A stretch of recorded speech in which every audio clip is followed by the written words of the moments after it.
Bonjour, je m'appelle Clémence, j'ai 22 ans et je suis étudiante en 3e année à l'IFITS à Neuilly-sur-Marne.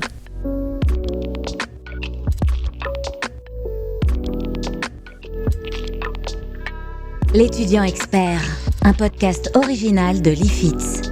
Un podcast par les étudiants infirmiers pour les étudiants infirmiers.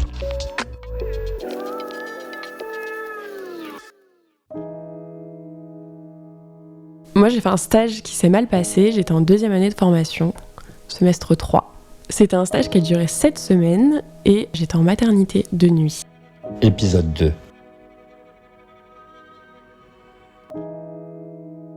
Pour moi, c'était la meilleure des choses à faire, d'arrêter. Je m'étais renseignée sur ce que je pouvais faire si j'interrompais ma formation à côté. Du coup, j'avais cherché d'autres formations que je pouvais faire, qui me plaisaient, pour m'occuper aussi et pour refaire quelque chose derrière, parce que j'étais pas du tout sûre de reprendre un jour aussi. J'étais sûre à 95% que j'allais arrêter, mais sans avoir la certitude que j'allais être là aujourd'hui. Donc j'étais dans le flou complet, mais j'avais une grande partie de moi qui me disait non, faut arrêter, il n'y a pas d'autre solution.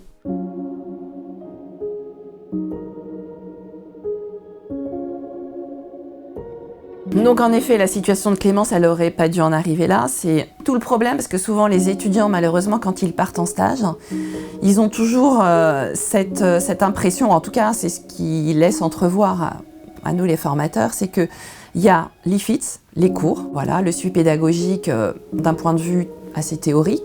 Et puis dès qu'ils partent en stage, c'est vrai qu'ils sont dans un autre monde et c'est vrai qu'ils font plus le lien avec nous, ou beaucoup moins. Bon, ils vont nous envoyer leurs objectifs de stage, des choses comme ça, des choses que nous on attend, qu'on a commandées.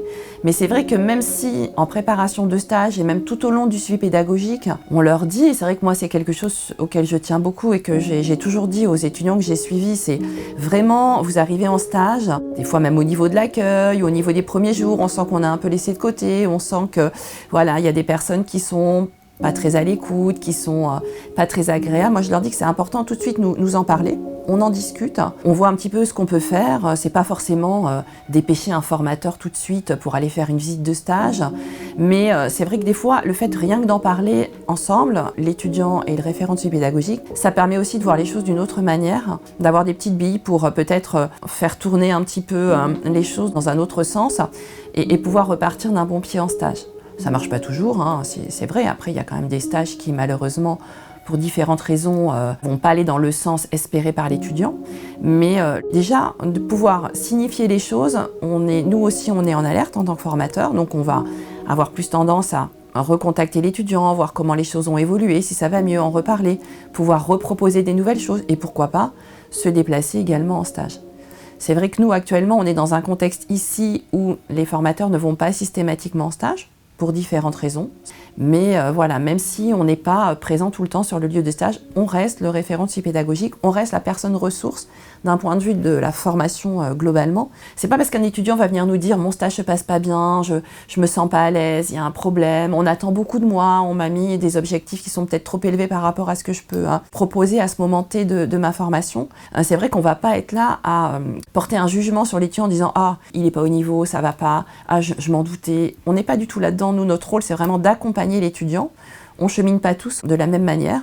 On n'a pas tous le même niveau parce qu'il y a des parcours de stage qui vont être différents. Des postures peut-être qu'il faut aussi adapter et qu'on est aussi là pour accompagner les étudiants vers cette adaptation, vers ce parcours qui se construit petit à petit. Donc voilà, le référent de suivi pédagogique reste une personne ressource qu'il faut absolument solliciter et c'est un moyen aussi de mieux vivre son stage, à mon sens.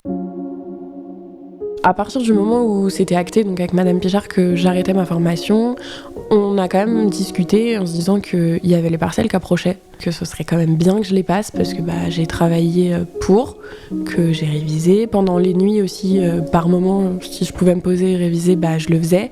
Donc en fait, il n'était pas question non plus que tous mes efforts soient mis de côté comme ça. Donc la condition, c'était de passer mes partiels, il n'y avait pas de souci. J'ai passé mes partiels, que j'ai validés pour la plupart. Après, j'ai dû donc écrire un courrier à la direction, un courrier recommandé, comme quoi je voulais interrompre ma formation, les raisons de cette interruption.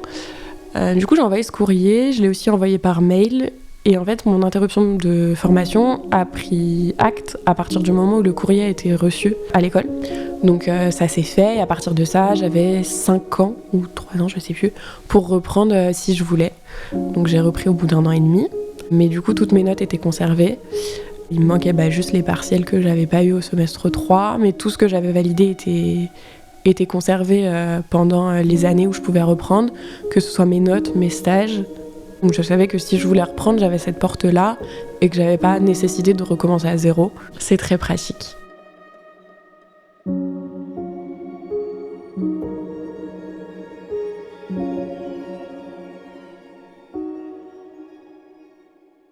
Quand il y a eu cette histoire et que j'en ai quand même discuté avec mes copines aussi de l'époque avec qui j'étais dans ma promo, elles étaient quand même du même avis en me disant si t'es pas bien, ça sert à rien, c'est sûr que ça va te décourager, tu vas plus être autant motivé que tu l'es, c'est dommage parce que nous on aime bien travailler avec toi et on sait très bien que t'es quelqu'un de bien et que tu feras une très bonne professionnelle. Maintenant, personne te connaît mieux que toi-même. Elles étaient tristes que je parte parce que ça voulait dire que le groupe était plus le même, mais tant que moi ça allait mieux et que j'étais heureuse, c'était le principal quoi.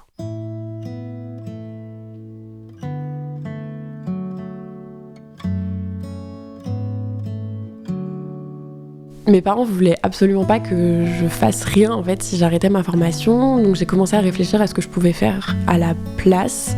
Donc moi j'avais, à l'époque quand j'avais postulé sur Parcoursup, donc en post-bac, j'avais demandé l'IFSI et j'avais demandé un BTS diététique.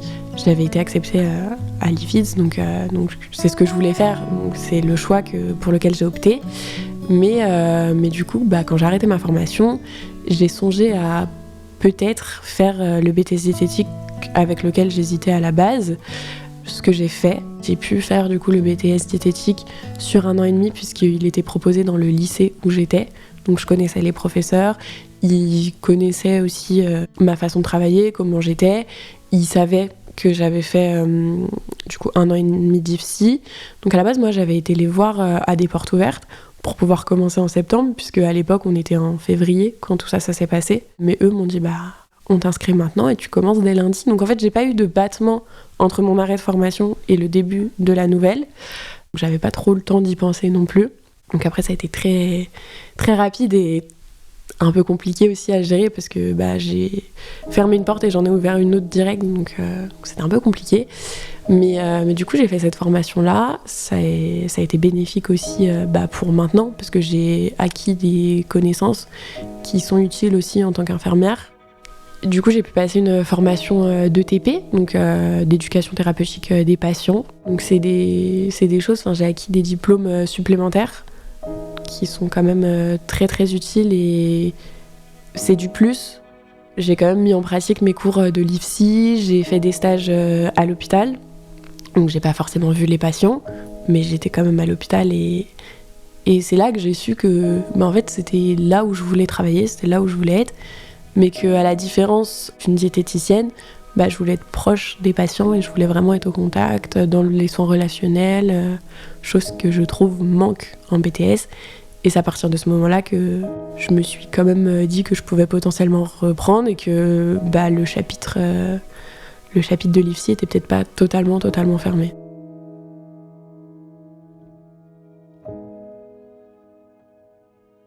Alors, à partir du moment où il y a un peu cette idée de reprendre qui germe dans mon esprit, je me suis renseignée sur les portes ouvertes de l'IFSI. J'ai vu qu'il y en avait une au mois d'avril. J'y ai été avec mes parents en me disant je vais y aller, je vais me représenter, je vais demander comment ça se passe pour reprendre. Et en fait, à partir du moment où j'ai mis un pied à l'IFSI, j'ai senti que c'est là que je voulais être. Et j'ai tout de suite ressenti cette petite joie que j'avais eue le premier jour en fait quand j'ai commencé la formation en post-bac où je me suis dit ouais, c'est ça que tu veux faire et c'est là que tu veux être. Donc il y avait ce petit côté positif qui a repris vie en moi et tout de suite en fait même mes parents me l'ont dit en me disant mais t'as eu un sourire qui n'était pas du tout le même que quand tu nous parlais du BTS. Ça faisait très longtemps qu'on t'avait pas vu comme ça. Donc du coup j'ai été voir Madame Pichard qui m'a dit qu'elle était plus référente pédagogique mais qu'elle était passée référente de promo et qui m'a donné un peu les démarches à suivre pour pouvoir me réinscrire. Donc on en a discuté, j'ai renvoyé un courrier aussi, il me semble. J'ai été reçue au mois de juin par Madame Pichard, et du coup c'est à partir de ce moment-là qu'elles m'ont tout expliqué en me disant voilà, il y a telle et telle unité d'enseignement que t'as pas validé, faudra les repasser, t'as pas validé ton stage de semestre 3. Donc la décision qui a été prise, c'était de reprendre en septembre pour pouvoir recommencer dès le début et prendre le stage en même temps que les deuxièmes années qui faisaient leur semestre 3 pour pas être en décalage et devoir refaire mon stage en été. Il y avait aussi du coup le fait de pouvoir suivre les cours que j'avais pas validés. Donc du coup j'avais que ces unités d'enseignement à suivre, ces parcelles-là à passer et mon stage à refaire. Donc ça c'était en septembre de l'année dernière. À côté de ça, je leur ai posé la question par rapport à Erasmus, comme je devais partir. Donc à partir de ce moment, ils m'ont dit de voir avec Madame Moquedem ce qu'il en était. J'ai été la voir directement après l'entretien. Elle m'a dit que mon interruption de formation n'était pas du tout liée à mon dossier. Donc en fait, si je voulais repartir, il y avait une place et que je pouvais repartir. Donc du coup, j'ai pu repartir en Erasmus comme c'était prévu. En fait, j'ai repris ma deuxième année à zéro, sans ce stage-là qui s'est mal passé. Donc je repartais sur une nouvelle base. J'avais beaucoup d'appréhension pour le stage par contre. Parce qu'en fait, on m'a directement dit que c'était un stage de rattrapage, donc c'était pas à moi de le chercher, c'était l'école qui me positionnait sur une place de stage. Donc j'avais beaucoup d'appréhension parce que le seul stage que l'école m'avait trouvé, c'est celui qui s'est mal passé. Donc je savais pas trop à quoi m'attendre. C'était un stage en consultation, gynéco, générale, et il y avait un peu d'urologie aussi, donc c'était très enrichissant. J'ai fait beaucoup de soins techniques là pour le coup. J'avais beaucoup d'appréhension sur comment ça allait se passer, comment j'allais être accueillie, l'encadrement. Donc j'avais peur que ce soit pareil. Au final, j'ai été très bien accueillie. C'est un service que j'ai adoré, c'est un stage que j'ai adoré. Ça s'est très bien passé. J'ai été vite en autonomie. Et en fait, mon tuteur m'avait vite dit que lui, pour le coup, il me voyait vraiment en tant qu'infirmière. Donc ça m'a donné un boost de confiance en moi, ça m'a remotivée. J'ai eu un bon retour, j'ai eu des bonnes évaluations de mi et de fin de stage. Donc non, c'était que du positif. Et je sentais aussi que j'avais, pendant cette année de pause, j'avais pris pas mal confiance en moi. Je savais que j'étais plus la petite fille, entre guillemets, qui a commencé l'IFSI quand elle sortait du bac, que j'étais aussi un peu plus capable de savoir ce qui était possible ou pas, où était ma limite aussi de « Ok, là non, si ça va pas, faut que tu le dises ». Et c'était génial. Moi, quand j'ai repris la formation, je suis arrivée dans une nouvelle promo, puisque ma promo de base a été diplômée la même année où j'ai repris. Donc ça déjà, ça m'a fait un petit pincement au cœur de me dire t'aurais pu être diplômée, t'aurais pu être parmi eux. Mais il y a une part de moi qui m'a dit mais non, c'est juste que t'étais pas prête et que ça devait pas arriver à ce moment-là et ça arrivera là cette année et c'est très bien comme ça. C'est pas la fin du monde. Du coup, j'ai dû renouer des liens, resympathiser, me refaire un groupe d'amis, mais j'ai été très très bien accueillie. On est venu vers moi tout de suite, on m'a accueillie, j'ai été inclue dans un groupe qui était déjà formé. Donc au début, c'était compliqué de trouver sa place, mais maintenant, j'ai mon groupe d'amis et je m'en porte très bien. Donc non, c'est très sympa.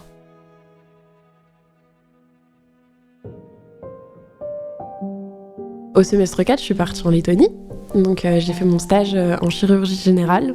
Donc ça a été un stage qui a été du coup imposé par l'hôpital là-bas. J'avais pas de choix sur le service. Je suis partie toute seule en plus. Donc c'était vraiment le stage révélateur parce que j'ai changé de pays. Pendant 10 semaines, j'étais dans un pays où je ne connaissais pas la langue, je connaissais pas la culture. Les soins étaient complètement différents. Donc en fait, je suis repartie de zéro aussi. J'ai pu prouver de quoi j'étais capable. J'ai pris énormément confiance en moi parce que j'ai dû gérer les choses toute seule pendant 2 mois et demi, me faire comprendre en anglais alors que l'anglais, c'est pas la langue qu'ils maîtrisent là-bas. Et c'est un stage, j'en garde que du positif et il sera marqué à jamais dans ma mémoire parce que c'est une expérience qui est incroyable à vivre et toute seule, c'est encore différent que si on part à plusieurs. Donc non, j'étais livrée à moi-même et je m'en suis sortie. Donc je sais de quoi je suis capable. Si quelqu'un me dit que je suis pas capable, je saurai que si et que voilà.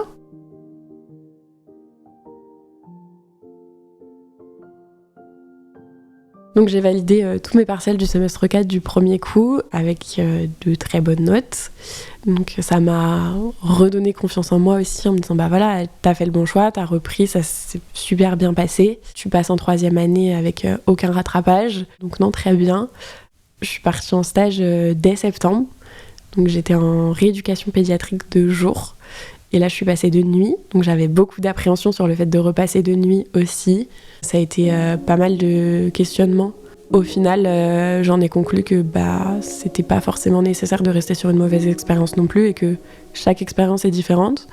Donc là, je suis de nuit en rééducation pédiatrique et ça se passe très bien. L'encadrement est top. La nuit, c'est un rythme qui est compliqué, mais cette fois-ci, j'arrive à suivre le rythme. On m'a dit qu'on me voyait, en tant que stagiaire, on me voyait aussi comme une future collègue, donc ça fait plaisir. Je suis pas en 12 heures, je suis en 10 heures, donc ça fait déjà la différence aussi.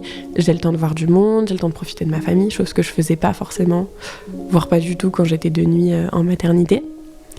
Mais non, ça se passe très bien. Là, j'ai eu mon mi-stage qui était positif, très positif. Donc non, aucun regret sur le fait d'avoir repris pour le coup.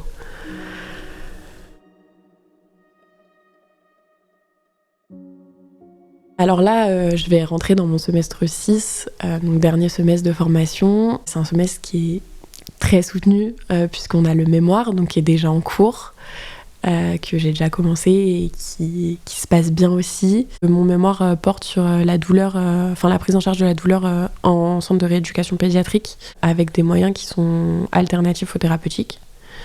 Donc c'est déjà un sujet sur lequel je vais travailler toute l'année. Le fait de travailler avec les enfants, je sais que c'est une certitude pour moi et que c'est ce que j'aimerais faire plus tard. Mon objectif, c'est de faire des stages en pédiatrie toute ma 3e année. Et mon stage pré-pro, donc le dernier stage avant d'être diplômée, j'aimerais le faire en pédopsychiatrie. Ce qui m'attire dans la pédopsychiatrie, c'est que déjà j'avais adoré mon stage en psychiatrie. Moi, c'était un stage où j'avais pas mal d'appréhension aussi, puisque c'est quelque chose qui peut faire peur, sur lequel on n'a pas forcément de recul. Mais au final, ça s'était super bien passé, j'avais adoré. Et comme je me vois travailler avec les enfants, je me dis que combiner les deux, ça peut être très sympa. Cette expérience, elle m'a beaucoup apporté parce que le fait d'avoir vécu ça et d'avoir fait un changement de formation, ça m'a motivée aussi dans l'idée que c'est le métier que je veux faire plus tard, que moi je sais que, au fond de moi maintenant avec le recul, je sais que j'en suis capable et que c'est ce que je veux faire et que si je me donne les moyens pour réussir, je réussirai et on pourra pas me dire que je suis pas faite pour ça puisque au fond de moi, je sais pourquoi je fais ce métier-là, pourquoi je veux le faire. Et je me donne les moyens de réussir. Donc non, ça m'a apporté beaucoup de positif, j'ai beaucoup évolué. C'est une expérience qui m'a fait grandir, j'ai pris en maturité, j'ai pris confiance en moi, j'ai beaucoup plus d'assurance qu'avant. Après, forcément, j'ai pas le même âge aussi, donc j'ai grandi aussi. Donc je saurais jamais si, sans avoir fait cette interruption de formation, j'aurais autant grandi ou pas. Mais en tout cas, c'est une certitude. J'ai beaucoup évolué par rapport à ça et maintenant j'en suis reconnaissante. C'est vrai que j'ai trouvé ça dommage que pour une expérience difficile, mais qui a été, je pense qu'elle a été très difficile pour Clémence en effet, puisque ce qu'elle m'a livré m'a montré quand même qu'elle avait vécu un stage vraiment douloureux sur en plus quelque chose qui l'intéressait, parce que je crois que la maternité était une spécialité qui l'intéressait d'autant plus, et que du coup, ce stage qui s'est mal passé, où elle a eu un encadrement très, très difficile avec des personnes qui étaient... alors je ne sais pas ce qu'on peut dire, en tout cas qui n'était pas bienveillante, on va dire, dans sa direction. J'ai trouvé ça vraiment dommage que ça impacte jusqu'au fait qu'elle décide d'interrompre. Et que voilà, ça ne doit pas se passer comme ça. C'est vrai qu'on aurait pu en parler avant, peut-être qu'on aurait pu désamorcer les choses et faire que ce stage, même si ça n'avait peut-être pas été le stage qu'elle avait espéré, n'ait pas ses répercussions sur sa formation. Donc en effet, j'invite vraiment les étudiants à s'appuyer sur l'équipe pédagogique à l'IFITS, de ne pas hésiter à nous contacter le plus rapidement possible. On parlait de subjectivité tout à l'heure, donc dès qu'il y a quelque chose de leur ressenti qui se disent « mince, je me sens pas très bien dans ce stage ». Il y a quelque chose, même si des fois j'arrive pas à mettre des mots dessus, qui fait que dans l'encadrement, il y a des choses que je sens pas tout à fait ce que j'en attends. Ou alors aussi, ça peut être aussi parce que le stage, il est difficile aussi d'un point de vue émotionnel, parce que des fois, c'est ça, c'est aussi la spécialité, c'est le type de patient auquel je me confronte. J'en avais une certaine représentation, ma représentation, elle n'est pas, tout compte fait, ce que je retrouve sur le terrain, c'est pas celle-ci, et ça peut aussi impacter ma posture, et donc ma posture au sein de l'équipe. Et donc, dès que je ressens qu'il y a quelque chose qui ne va pas, que ce soit vis-à-vis de l'encadrement que je reçois en stage, vis-à-vis de la spécialité à laquelle je me confronte et qui pour moi peut-être est difficile et du coup ça va affecter ma posture et forcément si ça affecte ma posture ça va affecter ce stage et donc il faut que j'en parle pour qu'on essaye de trouver des moyens d'adapter cette posture, cette attitude pour que le stage se passe bien.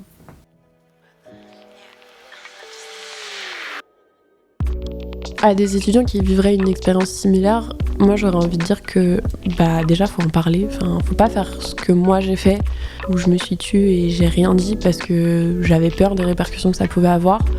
Au contraire, les formateurs ils sont là pour ça, donc s'il y a besoin d'en parler, faut pas hésiter et ça peut donner des pistes d'amélioration derrière et ça peut améliorer la situation en stage. Maintenant il y a aussi la possibilité d'interrompre le stage quand ça se passe mal. Faut mieux interrompre un stage et le refaire plus tard, même si ça peut décaler de quelques mois un diplôme ou autre. Faut mieux ça que d'aller mal. Et au pire des cas, il y a aussi l'interruption de formation qui est pas une fin en soi. C'est possible, ça arrive. Je suis pas la première et je serai pas la dernière qui a fait une interruption de formation. Moi, personnellement, j'ai su rebondir et ça m'a ouvert des portes encore plus grandes et plus belles que ce que j'imaginais. Donc voilà. L'étudiant expert, un podcast original de l'IFITS.